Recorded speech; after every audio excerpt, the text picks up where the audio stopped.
The autumn moon hung full and bright over the town of Cedar Ridge, Montana Territory. On Harvest Festival night 1887, lanterns strung between the buildings cast dancing shadows on the main street, where families gathered to celebrate another successful growing season. The air carried the scent of apple cider, roasted corn, and the wood smoke from dozens of cooking fires. 10-year-old Lucy Parker clutched her father's hand as they made their way through the bustling crowd, her eyes wide with excitement at the festivities. Nathan Parker, a weathered rancher in his 30s, smiled down at his daughter's wonder, grateful for these moments of joy that had become precious since his wife Sarah's death. 2 years earlier, "Papa, look," Lucy pointed toward the church steps where Reverend Matthews was organizing a group of children for a singing performance. "Can I join them?" "Of course, sweetheart. I'll be right here watching." As Lucy ran to join the other children, Nathan's attention was drawn to a solitary figure sitting on a bench. Near the edge of the festivities, Mrs. Eleanor Whitmore, the town's most reclusive resident, sat alone in her black mourning dress, watching the celebration with an expression of profound sadness. Eleanor had been widowed 3 years earlier when her husband Jonathan died in a farming accident, leaving her to run their homestead alone. But unlike other widows who eventually found community support and sometimes remarriage, Eleanor had withdrawn from social life entirely. The townspeople whispered that she blamed herself for her husband's death, though no one knew why. "Mrs. Whitmore looks so lonely," Lucy observed when she returned to her father's side after the children's performance.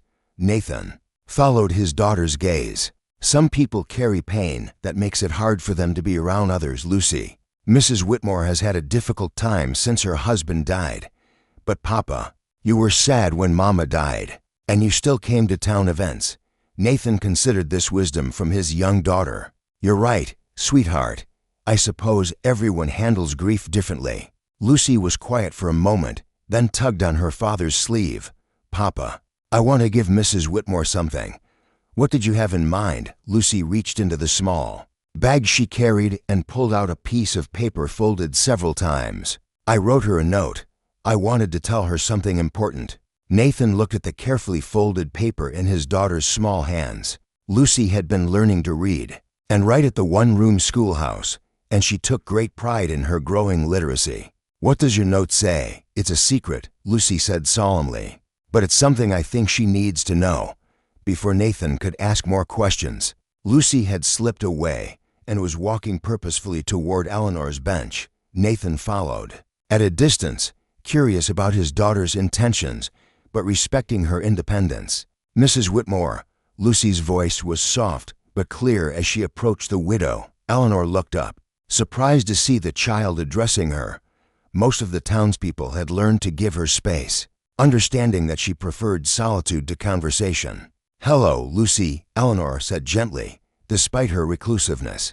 She knew all the children in town by name, a remnant of the maternal instincts that had never been fulfilled during her marriage. "I wrote you something," Lucy said, extending the folded paper. "It's very important." Eleanor hesitated for a moment, then accepted the note with trembling hands. "Thank you, dear. That's very kind of you. You have to read it now." Lucy insisted with the urgency that children bring to matters they consider crucial. Eleanor unfolded the paper carefully, her eyes adjusting to read the childish handwriting by the light of the nearby lanterns. As she read, her expression changed from polite interest to shock, then to something that might have been hope mixed with fear. Nathan, watching from several yards away, saw Eleanor's hands begin to shake as she read Lucy's note. The widow looked up at Lucy with wide eyes, then around the festival as if seeing it for the first time. "Lucy," Eleanor whispered, how did you know to write this?" "I just knew," Lucy replied with the simple confidence of childhood. Sometimes grown-ups forget important things, and children have to remind them. Eleanor pressed the note to her chest, tears beginning to stream down her face. For the first time in 3 years, she was crying tears that weren't purely from grief. "Thank you," Eleanor said, her voice thick with emotion. This is the most important gift anyone has ever given me." Lucy smiled and, with the spontaneous affection of a child, hugged Eleanor gently before running back to her father. Nathan approached Eleanor's bench cautiously, concerned by the woman's obvious emotional state, but curious about what his daughter had written. That could provoke such a response. "Mrs. Whitmore, are you all right?" Eleanor looked up at Nathan, holding Lucy's note carefully in her hands. "Your daughter, she's a remarkable child. She has a way of seeing things that adults sometimes miss," Nathan agreed. "May I ask what she wrote that affected you so deeply?" Eleanor glanced around the festival, then back at Nathan. "She wrote something that I thought no one else knew. Something that's been destroying me for 3 years." Nathan waited patiently, sensing that Eleanor was on the verge of sharing something she had kept buried for a long time. "Mr. Parker," Eleanor said finally, "would you be willing to sit with me for a few minutes? I think it's time I told someone the truth about why my husband died." Nathan looked over at Lucy, who was playing with other children near the apple bobbing station, then sat down beside Eleanor on the bench. Whatever his daughter had written, it had clearly opened a door that had been locked for years. "I'd be honored to listen, Mrs. Whitmore." Eleanor smoothed out Lucy's note and read it once more before beginning her story. "Your daughter wrote something that no one else in this town knows. Something I've been carrying alone for 3 years, thinking it made me a monster." As the festival continued around them, with music and laughter filling the autumn air, Eleanor Whitmore prepared to reveal the secret that had driven her into isolation and self-imposed exile from the community that had once embraced her. Whatever Lucy had written, it had given Eleanor the courage to finally speak the truth, a truth that would change not only her own life but the way the entire town understood love, loss, and the complicated nature of human guilt and forgiveness. Eleanor took a deep breath, her hands still trembling as she held Lucy's note. Around them, the harvest festival continued with its cheerful bustle, but their conversation existed in a bubble of quiet intensity. "Mr. Parker," Eleanor began, "what I'm about to tell you, it's something I've never said out loud to another human being." Nathan waited patiently, understanding that whatever Eleanor was about to share had been eating at her for years. When Jonathan died 3 years ago, everyone in town said it was a tragic accident. He was working alone in the upper field, trying to clear a fallen tree, and somehow the ropes broke and the tree crushed him. Eleanor's voice was steady, but Nathan could see the effort it was taking for her to continue. "The whole town mourned. With you," Nathan said gently. "Jonathan was a good man, well respected. He was a good man." Eleanor agreed. "But he died because of me." Nathan frowned, not understanding. "How could you be responsible for an accident that happened when you weren't even there?" Eleanor looked down at Lucy's note again, drawing strength from whatever the child had written. "Because it wasn't an accident.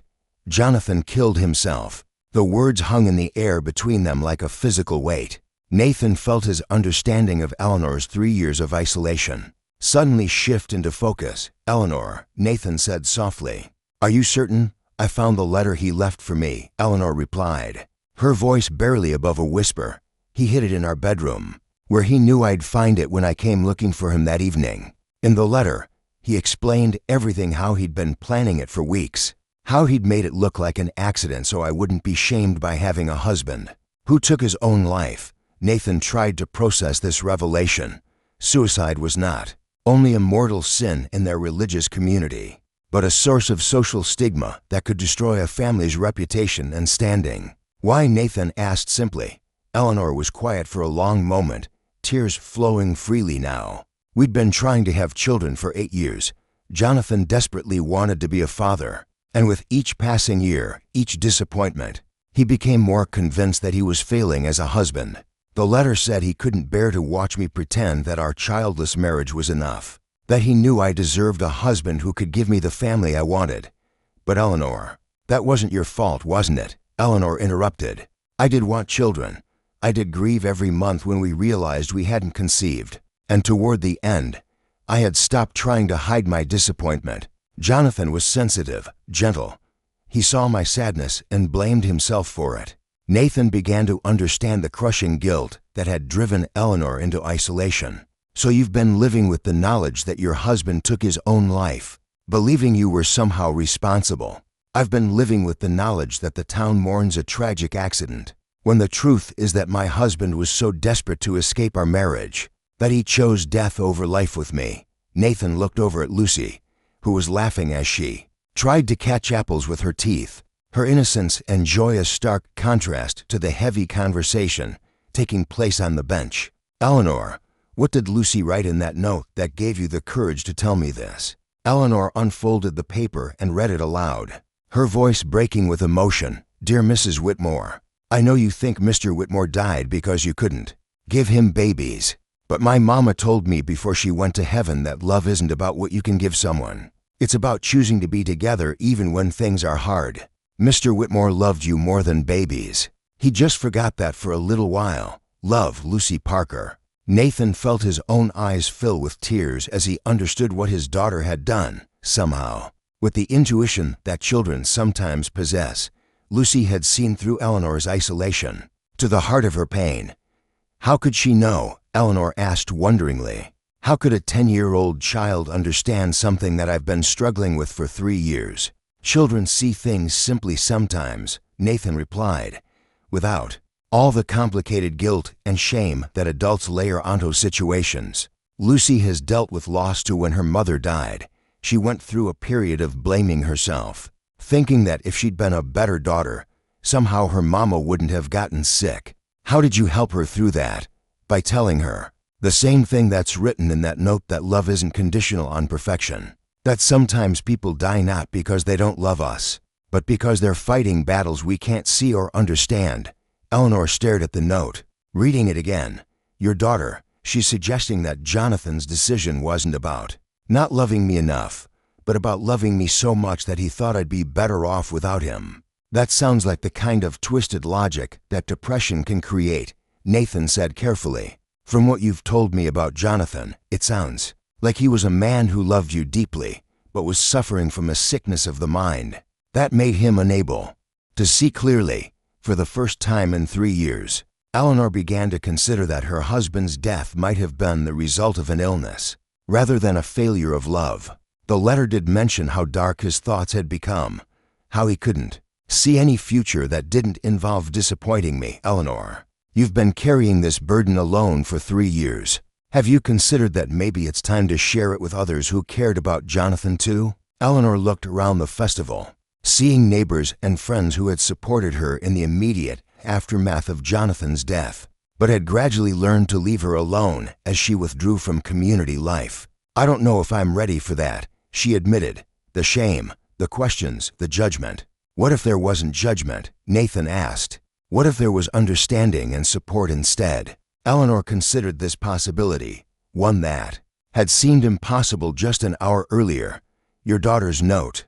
It's made me realize that I've been so focused on my guilt that I never considered Jonathan might have been sick, not selfish. That his decision might have come from love, however, misguided rather than from a lack of love. As the festival began to wind down around them, Eleanor found herself feeling something she hadn't experienced in years. The possibility of forgiveness both for Jonathan and for herself. The following Sunday morning, the small white church in Cedar Ridge was filled with its usual congregation, but there was an undercurrent of anticipation that hadn't been present in years. Word had quietly spread that Eleanor Whitmore would be attending services for the first time since her husband's funeral 3 years earlier. Eleanor sat in the back pew beside Nathan and Lucy Parker, her hands folded tightly in her lap as she struggled with the decision she had made the night before. After hours of conversation with Nathan at the festival, she had resolved to tell Reverend Matthews the truth about Jonathan's death and ask for his guidance on how to share it with the community. You don't have to do this today, Nathan whispered, as the congregation settled for the opening hymn. Yes, I do, Eleanor replied quietly. Lucy's note made me realize that I've been hiding from the truth instead of dealing with it. If Jonathan was sick, if his decision came from illness rather than lack of love, then maybe his memory deserves honesty rather than the lie I've been living. Lucy, sitting between them, reached over and took Eleanor's hand with the simple gesture of support that came naturally to her. The child's presence had been a source of unexpected comfort to Eleanor, who was beginning to understand that Lucy's wisdom about love and loss went far beyond her years. After the service, Eleanor approached Reverend Matthews, a kind man in his 50s who had officiated at her wedding and later at Jonathan's funeral. "Reverend, could I speak with you privately? There's something about Jonathan's death that I need to tell you." Reverend Matthews's expression grew concerned. "Of course, Eleanor. Let's go to my study." An hour later, Eleanor emerged from the Reverend's study with tears on her cheeks, but a lighter expression than Nathan had seen. Since he'd known her, Reverend Matthews followed, his own face showing a mixture of sadness and understanding. "Eleanor has shared something with me that requires wisdom and compassion from our community," the Reverend announced to the small group that had lingered after services. "Would you be willing to join us in the church for a few minutes?" Within a short time, about 20 townspeople had gathered in the pew's, close friends and neighbors who had known Jonathan and Eleanor well. Eleanor stood at the front of the church, her voice shaking but determined. "I need to tell you the truth about how my husband died," she began. "Not because I want to hurt his memory, but because I've learned that hiding from the truth has been destroying me and dishonoring him." Over the next several minutes, Eleanor shared Jonathan's letter and the truth about his suicide, explaining his struggles with depression and his misguided belief that she would be better off without him. The response from the community surprised even Nathan. Instead of shock or judgment, there was an outpouring of understanding and support that Eleanor had never expected. "Eleanor," said Mrs. Sarah Thompson, an older woman who had known Jonathan since childhood, "my brother took his own life 20 years ago. I never spoke of it because of the shame, but Jonathan's struggle sounds very familiar. Some people fight battles inside their minds that the rest of us can't see." Dr. James Harrison, the town's physician, nodded in agreement. "I've seen this illness before, though we don't understand it well. What we do know is that it's not caused by lack of love or faith. It's a sickness that affects the mind's ability to see hope and possibility." Margaret Foster, who had been Eleanor's closest friend before Jonathan's death, stepped forward with tears in her eyes. "Eleanor, I've missed you terribly these past 3 years. We all have. Jonathan was a good man who was fighting something none of us knew how to help him with. The question now," said Reverend Matthews, "is how we move forward as a community. How do we honor Jonathan's memory while also supporting Eleanor as she begins to heal from 3 years of carrying this burden alone?" Lucy Parker, who had been sitting quietly with her father, stood up with the confidence that only children possess when they have something important to say. "I think Mr. Whitmore would want Mrs. Whitmore to be happy again," Lucy announced to the assembled adults. "And I think he would want everyone to remember that he was kind and good, even though his mind got sick." The simple clarity of Lucy's statement seemed to crystallize something for the group.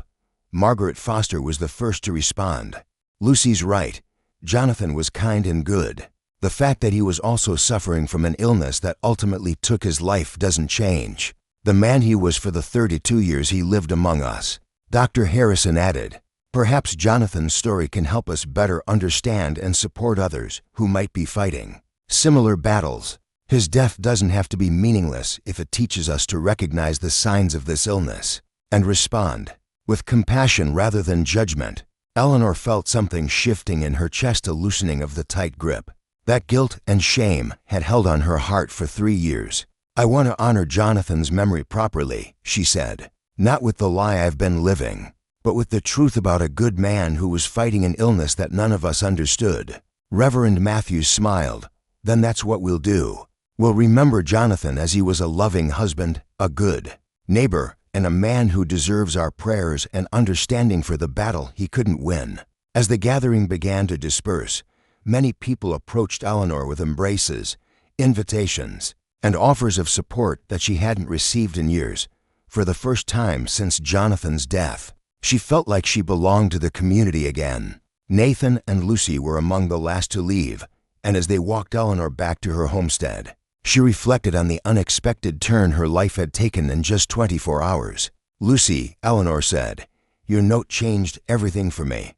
How did you know what I needed to hear?" Lucy considered the question with the seriousness she brought to important matters. "Sometimes when people are very sad, they forget the good things about love.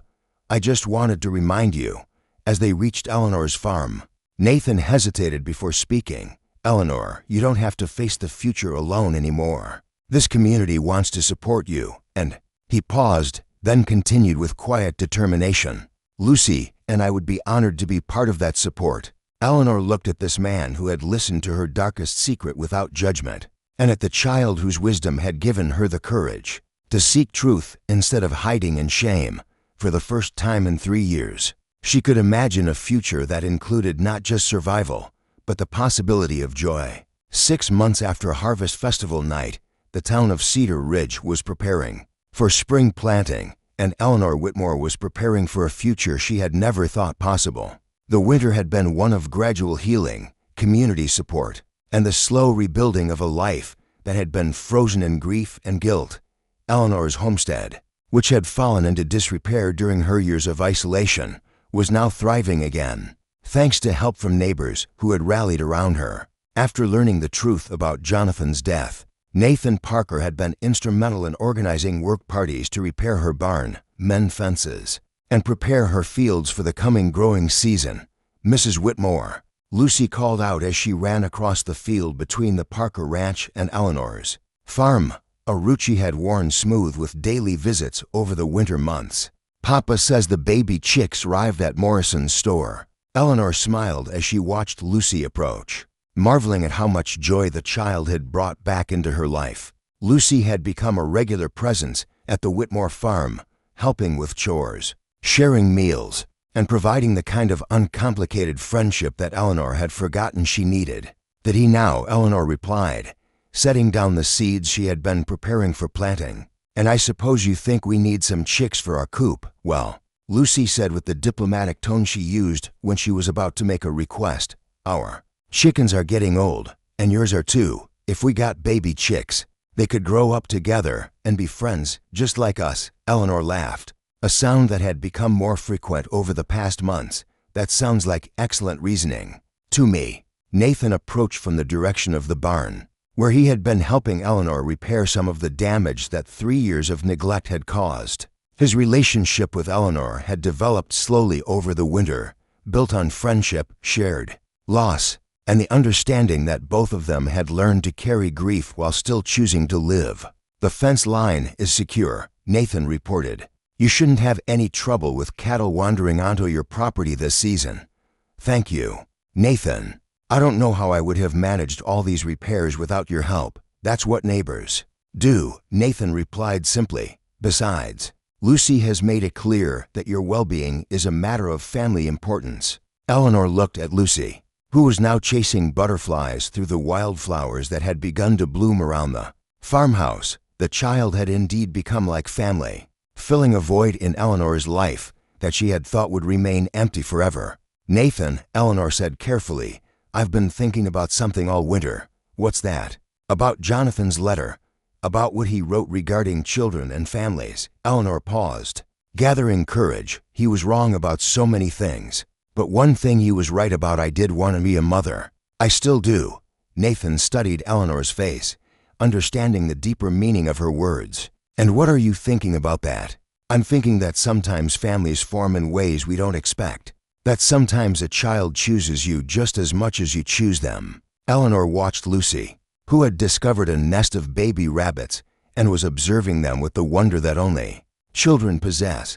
"Lucy certainly seems to have chosen you," Nathan agreed. "She talks about you constantly, asks for you when she's upset, and has made it clear that she considers you part of our family. And how do you feel about that?" Nathan was quiet for a moment, then spoke with the honesty that had characterized their relationship from the beginning. "I feel like Lucy has better instincts about people than most adults. She saw through your grief to the person underneath, and she's been right about everything else regarding our situation." "Our situation?" "Eleanor, I think we both know that what's developed between us over these months has grown beyond friendship. The question is whether you're ready to consider the possibility of something more." Eleanor looked around her homestead, seeing it not as the place where she had hidden from life, but as the foundation for a new beginning. She thought about Jonathan, and for the first time in years, she could remember him without overwhelming guilt. She could honor his memory while also choosing to embrace the future. Lucy wrote in her note that love isn't about what you can give someone. Eleanor said thoughtfully, This winter has taught me that it's also not about replacing what you've lost. It's about being brave enough to love again, differently, but just as deeply. And are you ready to be that brave? Eleanor looked at Nathan, seeing not a replacement for Jonathan, but a different kind of love, one built on shared understanding, mutual support, and the wisdom that comes from having faced loss and chosen to continue living. Yes, she said, simply. I think I am. Lucy, having finished her exploration of the rabbit nest, came running back to them with dirt on her dress and joy in her eyes. Mrs. Whitmore, Papa, look what I found. She held out her hand to reveal a perfect four-leaf clover, rare and precious in its uniqueness. Four-leaf clovers are lucky, Lucy announced with the authority of childhood. And I found it right here, between your two farms. I think that means we're all going to be lucky together. Nathan and Eleanor exchanged glances over Lucy's head, both understanding that the child who had started their healing process with a simple note was now blessing their future with her innocent wisdom. A year later, at the next harvest festival, the townspeople would gather to celebrate not just the success of their crops, but the success of a community that had learned to respond to mental illness with compassion rather than judgment, thanks to Eleanor's courage in sharing Jonathan's story. They would also celebrate the marriage of Nathan Parker and Eleanor Whitmore, and the adoption that had made Lucy Parker Whitmore the daughter Eleanor had always wanted, and the child who had shown to grieving adults that love grows stronger when it's shared, not smaller. But on this spring day, with baby chicks to purchase and gardens to plant, they were simply a family coming together, proof that sometimes the most profound truths come from the smallest voices, and that healing begins when we have the courage to speak honestly about both love and loss.